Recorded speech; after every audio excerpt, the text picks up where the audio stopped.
Bayangkan sebuah negeri yang terhampar di antara dua samudera dan dua benua.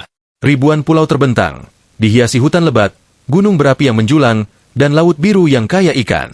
Dari tanah inilah lahir sebuah bangsa besar yang kini kita kenal dengan nama Indonesia. Namun, sebelum Merah Putih berkibar pada 17 Agustus 1945, sejarah panjang sudah lebih dulu ditulis.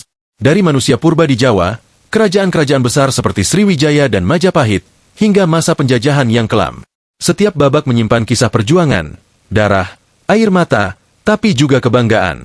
Sejarah Indonesia bukan sekadar catatan tahun dan peristiwa. Ia adalah cerita tentang siapa kita, dari mana kita berasal, dan bagaimana kita bisa berdiri tegak hari ini. Dengan mengenalnya, kita bisa lebih mencintai tanah air, dan lebih siap menjaga masa depan bangsa. Jadi, mari kita menelusuri jejak waktu bersama. Ikuti perjalanan ini dari bab pertama hingga bab terakhir, dan temukan betapa luar biasanya kisah Indonesia, sebuah negeri yang lahir dari keberanian, persatuan, dan harapan. Tetap tonton sampai akhir, karena setiap bab akan membuka mata kita bahwa Indonesia bukan sekadar negara, melainkan sebuah cerita besar yang patut kita banggakan. Jauh sebelum kata Indonesia lahir, tanah ini sudah dihuni manusia. Ribuan tahun yang lalu, di Pulau Jawa, Sumatera, Kalimantan, hingga Sulawesi, nenek moyang kita hidup sederhana. Mereka tinggal di gua-gua, berburu hewan liar, dan mengumpulkan buah-buahan. Dari bekas tulang belulang yang ditemukan di Sangiran dan Trinil, para ahli tahu bahwa manusia purba pernah menjejakkan kaki di tanah ini. Sosok seperti Homo erectus, yang dikenal sebagai manusia Jawa, pernah hidup ratusan ribu tahun silam. Seiring berjalannya waktu, mereka tidak hanya mengandalkan berburu. Perlahan mereka belajar menanam biji-bijian, mengenal padi, dan memelihara hewan. Dari sekadar kelompok kecil, masyarakat mulai membentuk permukiman. Desa-desa awal terbentuk di sepanjang sungai yang subur. Sungai bukan hanya sumber air, tapi juga jalur kehidupan. Dari sungai, mereka belajar tentang perahu, hingga akhirnya laut luas menjadi sahabat yang menghubungkan satu pulau dengan pulau lain. Kehidupan perlahan makin maju. Zaman batu berganti zaman logam. Peralatan dari perunggu, besi, dan tembaga mulai dipakai. Mereka membuat kapak, tombak, bahkan nekara yang indah. Nekara bukan sekadar alat, tapi juga simbol upacara. Bunyi dentangnya dipercaya bisa memanggil hujan, bisa menghubungkan manusia dengan dunia roh. Dari sini tampak betapa nenek moyang kita sudah memiliki keyakinan, sistem kepercayaan, dan budaya yang kaya. Waktu terus berjalan. Bangsa-bangsa dari luar mulai datang. Para pedagang dari India dan Tiongkok singgah di pesisir Nusantara. Mereka membawa keramik, kain sutra, manik-manik, dan rempah asing. Sebagai gantinya, mereka pulang membawa hasil bumi Nusantara, cengkeh, pala, kapulaga, dan damar. Dari perdagangan inilah lahir pertukaran kebudayaan. Orang Nusantara belajar huruf, belajar cerita epik dari India, dan juga mengenal agama Hindu-Buddha. Namun jauh sebelum itu, hubungan antar pulau sudah terjalin erat. Kapal-kapal kayu buatan orang Nusantara terkenal tangguh. Ada yang bisa mengangkut puluhan orang, bahkan sanggup melintasi samudera. Kapal bercadik dari Bugis dan perahu besar dari Jawa menjadi bukti bahwa laut bagi nenek moyang kita bukan pemisah, melainkan jembatan yang menyatukan. Laut membuat mereka berani berlayar, menjelajah, dan berdagang jauh hingga ke Maluku atau Filipina.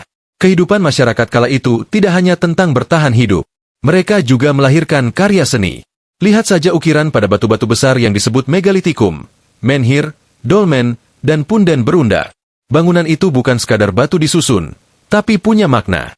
Mereka dipakai untuk upacara, untuk menghormati leluhur. Di sanalah akar budaya gotong royong terbentuk, karena membangun batu besar butuh kerja bersama, bukan usaha satu orang saja. Semangat kebersamaan inilah yang kelak menjadi jiwa bangsa Indonesia. Ketika pengaruh Hindu dan Buddha masuk, budaya Nusantara semakin berwarna. Cerita Ramayana dan Mahabharata diceritakan ulang dengan gaya lokal. Relief di candi-candi, seperti Candi Prambanan atau Candi Borobudur, menjadi saksi betapa orang Nusantara pandai menyerap budaya luar tanpa kehilangan jati diri. Agama Hindu dan Buddha memang datang dari India, tetapi cara memahaminya khas Nusantara, penuh dengan kearifan lokal. Sebelum ada kata Indonesia, sebelum bendera merah putih dikibarkan, tanah ini sudah kaya cerita. Dari manusia purba, petani awal, pembuat nekara, hingga pelaut tangguh, semua meninggalkan jejak. Nusantara bukan tanah kosong yang tiba-tiba ditemukan bangsa asing. Ia adalah rumah bagi peradaban tua yang sudah ratusan bahkan ribuan tahun berdiri. Dan begitulah, ketika masa kerajaan-kerajaan besar lahir, mereka tidak muncul dari kehampaan. Mereka lahir dari pondasi panjang sejarah Nusantara. Dari masyarakat yang sudah terbiasa bekerja sama, berdagang, membangun, dan percaya pada kekuatan leluhur. Nusantara sejak awal adalah tanah yang hidup, tanah yang ramai, tanah yang kaya, sebuah panggung besar di mana sejarah bangsa Indonesia mulai ditulis. Setelah masyarakat Nusantara mulai mengenal pertanian, logam, dan perdagangan, perlahan lahirlah tatanan sosial yang lebih teratur. Dari desa-desa kecil di tepi sungai dan pesisir, muncullah pemimpin-pemimpin yang dihormati. Sebagian dari mereka bukan hanya dianggap pemimpin dunia, tapi juga punya kekuatan spiritual. Dari sinilah benih-benih kerajaan lahir. Kerajaan pertama yang tercatat dalam sejarah adalah Kutai Martadipura di Kalimantan Timur. Dari prasasti Yupa yang ditemukan, kita tahu bahwa kerajaan ini berdiri sekitar abad ke-4 Masehi. Kutai bercorak Hindu, dipimpin oleh raja-raja yang disebut Mulawarman. Mereka mempersembahkan hewan kurban untuk para dewa, tanda hubungan manusia dengan kekuatan ilahi. Walaupun sederhana, Kutai menandai awal terbentuknya pemerintahan terpusat di Nusantara. Tak lama setelah itu, berdirilah Tarumanegara di Jawa Barat. Prasasti-prasasti peninggalannya menyebutkan seorang raja bernama Purnawarman yang gagah berani. Ia membangun saluran air untuk mengairi sawah rakyat, juga sebagai sarana transportasi. Dari sini kita melihat bahwa raja tidak hanya simbol kekuasaan, tapi juga pelindung rakyat. Tarumanegara membuktikan bahwa peradaban di Nusantara semakin berkembang. Namun kejayaan yang lebih besar datang dari Sumatera. Di sanalah lahir kerajaan Sriwijaya, yang berdiri sejak abad ke-7 Masehi. Sriwijaya adalah kerajaan maritim yang sangat kuat. Laut adalah jalannya, kapal adalah senjatanya, dan perdagangan adalah sumber kekayaannya. Pelabuhan Sriwijaya ramai disinggahi pedagang dari Cina, India, dan Arab. Bahkan seorang pendeta Buddha dari Tiongkok, Ising, pernah tinggal di sana dan menulis tentang kemegahan Sriwijaya. Sriwijaya bukan hanya pusat perdagangan, tapi juga pusat ilmu. Agama Buddha berkembang pesat, biara-biara dibangun, dan ribuan biksu belajar di sana. Dari Sumatera, ajaran Buddha menyebar hingga ke Asia Tenggara. Kejayaan Sriwijaya bertahan ratusan tahun, sampai akhirnya melemah akibat serangan dari kerajaan tetangga dan perubahan jalur perdagangan. Sementara itu, di Jawa, sebuah kerajaan besar lain muncul, Majapahit. Inilah kerajaan yang paling sering dikenang dalam sejarah Nusantara. Didirikan pada akhir abad ke-13, Majapahit mencapai puncak kejayaannya di bawah pemerintahan Raja Hayam Wuruk dengan mahapatihnya yang terkenal, Gajah Mada. Gajah Mada terkenal dengan Sumpah Palapa, ikrarnya untuk tidak menikmati kesenangan dunia sebelum berhasil menyatukan seluruh Nusantara. Di bawah kepemimpinan Hayam Wuruk dan Gajah Mada, Majapahit benar-benar menjadi kerajaan besar. Jalur perdagangan dikuasai, hukum ditegakkan, kesenian berkembang. Kitab-kitab penting lahir, seperti Negara Kertagama karya M.P.U. Prapanca, yang mencatat betapa luas kekuasaan Majapahit kala itu. Majapahit tidak hanya berjaya dalam kekuatan politik dan militer, tapi juga budaya. Sastra, seni ukir, arsitektur candi, hingga wayang berkembang pesat. Identitas Nusantara perlahan terbentuk. Majapahit menjadi simbol bahwa bangsa ini sejak lama punya kemampuan untuk bersatu, meskipun terdiri dari banyak pulau dan suku. Namun, tidak ada kejayaan yang abadi. Seiring berjalannya waktu, konflik internal, perebutan tahta, dan melemahnya ekonomi membuat Majapahit runtuh pada abad ke-15.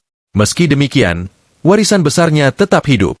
Ide persatuan yang kelak menjadi dasar terbentuknya Indonesia modern, sesungguhnya sudah berakar sejak zaman Majapahit.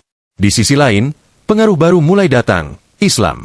Melalui perdagangan, ajaran Islam pelan-pelan menyebar di pesisir utara Jawa, Sumatera, hingga Maluku. Para pedagang membawa agama, bersama dengan kain, rempah, dan ilmu. Islam tidak datang dengan peperangan besar, melainkan dengan damai, melalui pernikahan, perdagangan, dan dakwah. Maka lahirlah kerajaan-kerajaan bercorak Islam yang akan melanjutkan babak baru dalam sejarah Nusantara.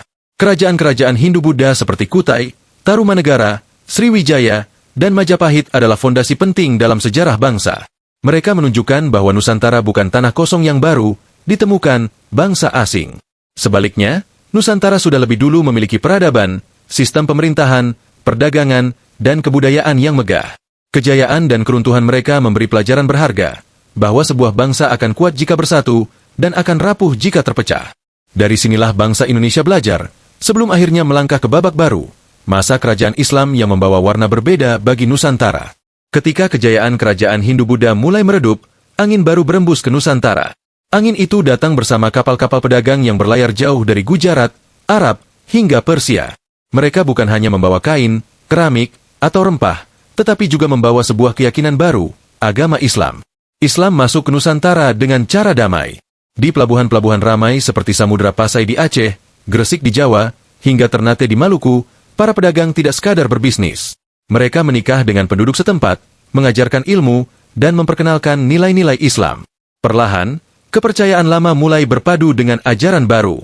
Salah satu kerajaan Islam pertama di Nusantara adalah Samudra Pasai, yang berdiri sekitar abad ke-13. Kerajaan ini menjadi pusat perdagangan sekaligus pusat penyebaran Islam. Dari sana, Islam menyebar ke seluruh pesisir Sumatera, lalu ke Jawa, Kalimantan, Sulawesi, hingga Maluku. Pedagang menjadi guru, dan guru menjadi tokoh masyarakat. Islam tumbuh bukan dengan pedang, melainkan dengan keteladanan. Di Jawa, berdirilah Kerajaan Demak. Raja pertamanya, Raden Patah, adalah keturunan Majapahit yang memeluk Islam. Demak kemudian menjadi pusat kekuatan baru. Disinilah peran Wali Songo sangat besar. Mereka bukan hanya penyebar agama, tapi juga budayawan yang pandai mengemas ajaran Islam agar mudah diterima masyarakat. Wayang, gamelan, bahkan tembang digunakan sebagai sarana dakwah. Islam di Nusantara pun berkembang dengan wajah ramah, penuh toleransi, dan menyatu dengan budaya lokal. Sementara itu, di timur, Maluku dengan rempah-rempahnya yang melimpah melahirkan kerajaan Islam kuat seperti Ternate dan Tidore. Mereka menguasai jalur perdagangan cengkeh, sekaligus menjaga identitas Islam di wilayah kepulauan.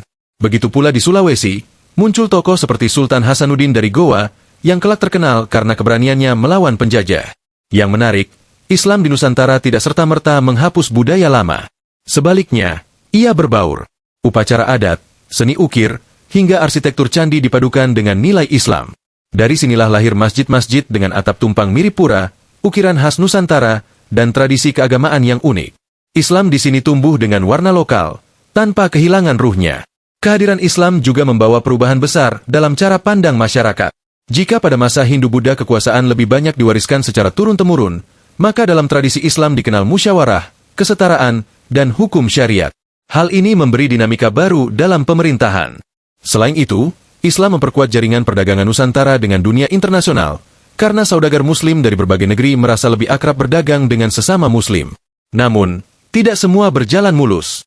Ketika Islam mulai berakar, kerajaan-kerajaan Hindu-Buddha yang tersisa seperti Majapahit mengalami perpecahan. Sebagian bangsawan bergabung dengan kerajaan Islam, sebagian lain bertahan. Peralihan ini menandai akhir sebuah zaman, sekaligus awal zaman baru di Nusantara. Pada akhirnya, masuknya Islam memberi dua warisan besar. Pertama, identitas baru bagi sebagian besar rakyat Nusantara. Kedua, jaringan persatuan yang lebih luas, karena Islam memandang semua umat sebagai saudara. Hal ini kelak menjadi modal penting ketika bangsa Indonesia berjuang melawan penjajah. Persaudaraan dan solidaritas antar daerah.